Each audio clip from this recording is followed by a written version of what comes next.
Yeah, and here we can see Van Endless Days, festival poster featuring a lot of local acts which are well liked amongst subculture. 2014 they hosted a campsite stage at the popular Rocking the Daisies festival. Here's a picture of Endless Days festival, which was highly successful. Um, Looked like a lot of bands branding, sort of big turnouts. Another way Vans have managed to remain relevant and actively marketed towards the indie rock subculture is through strongly targeted and highly active social media presence. Since the social media is something the subculture spend a lot of the time communicating and projecting their identities on, it is the ideal platform for Vans to reach them on. Vans have done this through a Living Off the Wall video series, which is a sort of video documentary encompassing the experience of Psych Night and witnessing the live gigs they host. It's a platform in which attendees or members of the subculture can relive certain times they've had, shared memories with Vans, which enhances and furthers the connection with the brand of Vans. Vans' brand archetype can be understood as a rebel archetype, which again directly relates to the subculture's value system and results in creating even a further meaningful connection with the brand, between the brand and the subculture.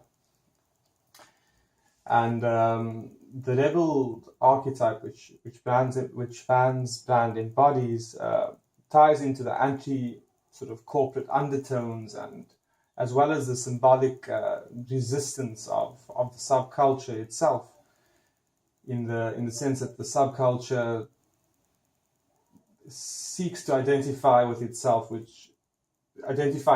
a product which is with a brand that is not mainstream and connects to them in terms of the alternative identity that they would like to project.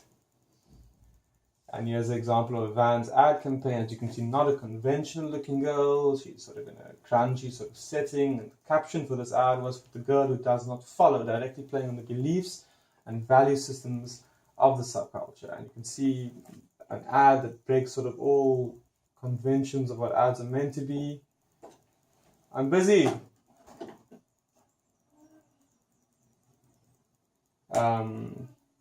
The brand identified as being able to successfully target the indie rock subculture is none other than popular energy drink brand Red Bull.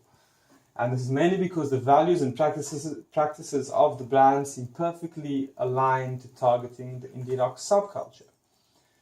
Red Bull's brand is already targeted towards alternative lifestyles, much like the indie rock subcultures, with a strong emphasis on freedom, adrenaline, self-expression, and most importantly, a love and deep investment for music.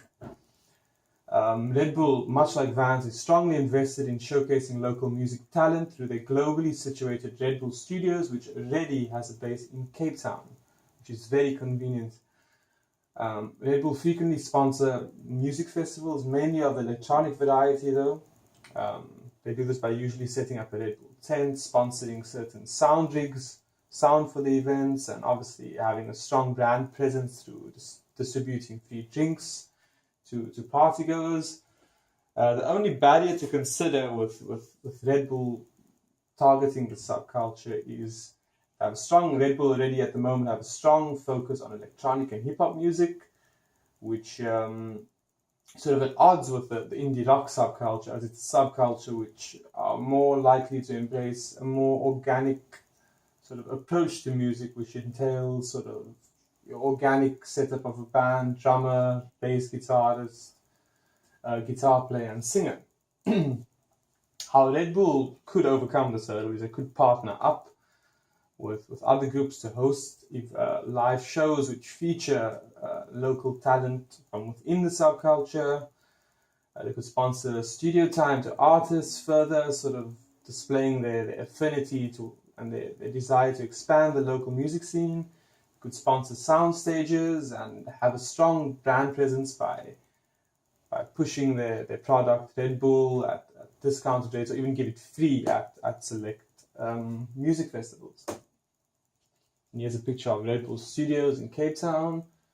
And here's a picture of the Red Bull stage at the popular Opi Kopi festival, which a lot of the subculture do attend because the bands that they like usually perform at Opi Kopi.